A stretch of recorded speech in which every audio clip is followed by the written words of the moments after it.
Dasma Shqiptare 2017 prezanton. Përshëndetje, jam një burr 64 vjeç. Kam punuar si shofer taksie në një kompani të madhe në qytet.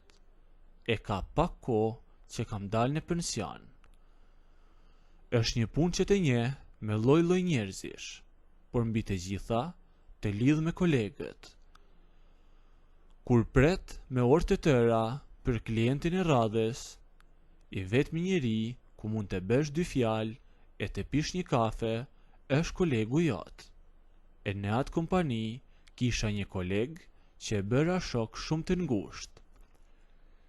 Kemi ndar halle, kemi ndar turnet e natës dhe kemi ndihmuar njëri tjetrin sa herë na prishej makina në rrugë. Kur unë mbusha moshën time për të dalë në pension, ai vazhdoi akoma të punonte. Është më i ri se unë, kështu që e ka ende atë zanat. Pavarësisht kësaj, ne nuk e shkëputëm kur miqësinë tonë.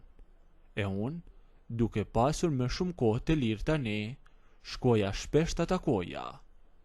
Ndonjëherë pinim kafe tek stacioni i taksive, por më shpesh shkoja në shtëpinë e tij kur kishte ditën e pushimit ose kur mbaronte turnin.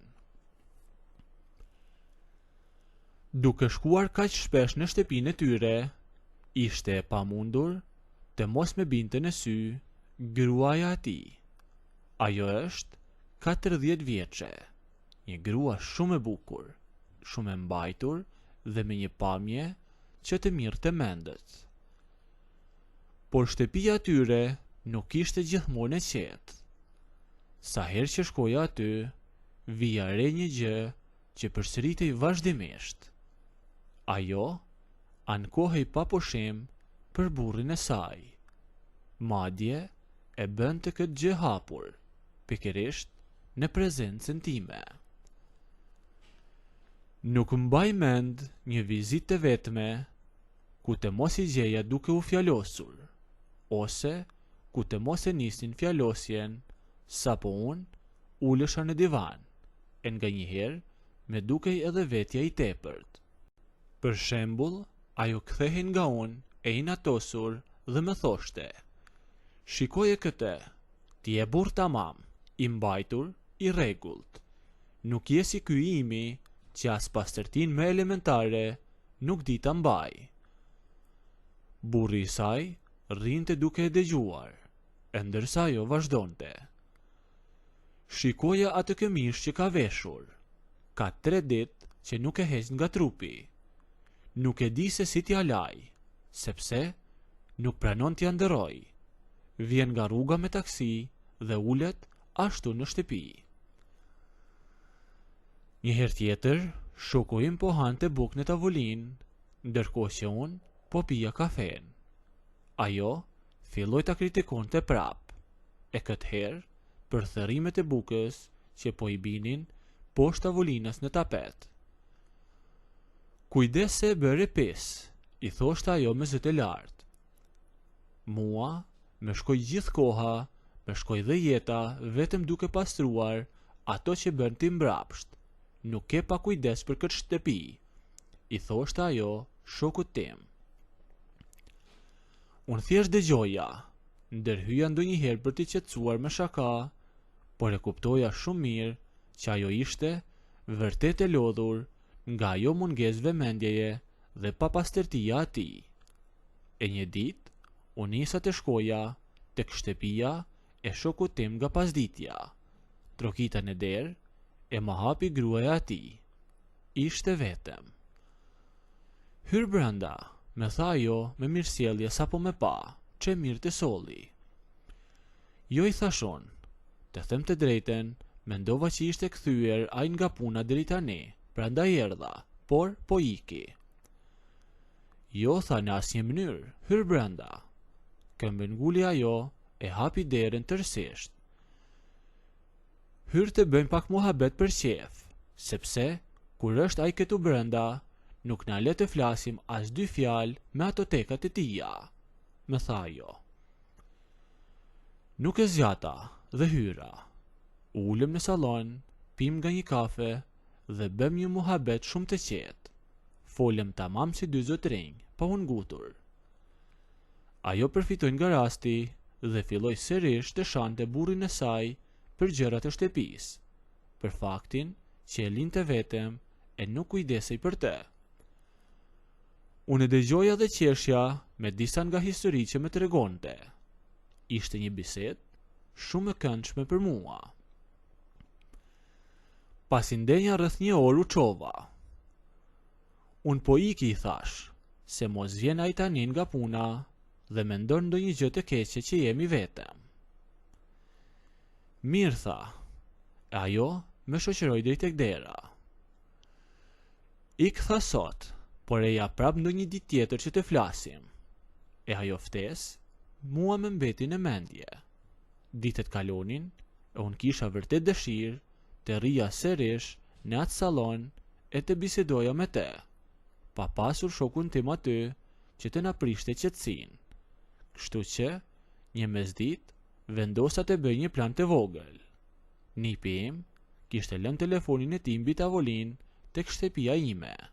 E mora telefonin dhe i shkruajta shokut tim një mesazh. Bëra sikur isha një klient i panjohur që kisha nevojë për një taksi. A mund të vish deri në Durrës të më marrësh, i shkruajta. Jam gati të paguaj mirë për rrugën, vetëm eja. E ndërsa shoku im, duke qenë gjithmonë në kërkim të rrugëve të gjata që paguanin mirë, nuk e mendoi dy herë, duke mos e ditur fare që ky ishte thjesht një mashtrim nga unë, me ktheu përgjigje me një herë. Po, jam nisur, më shkruajti ai.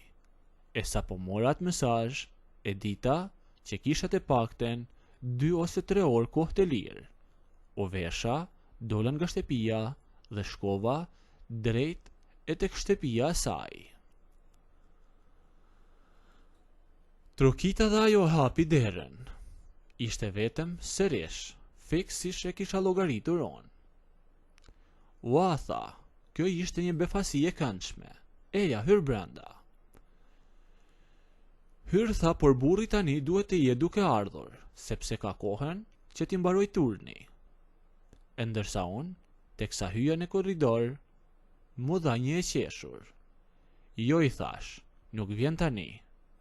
E kam nisur unë me taksi deri në Durrës, që të kemi kohë për muhabet më shumë.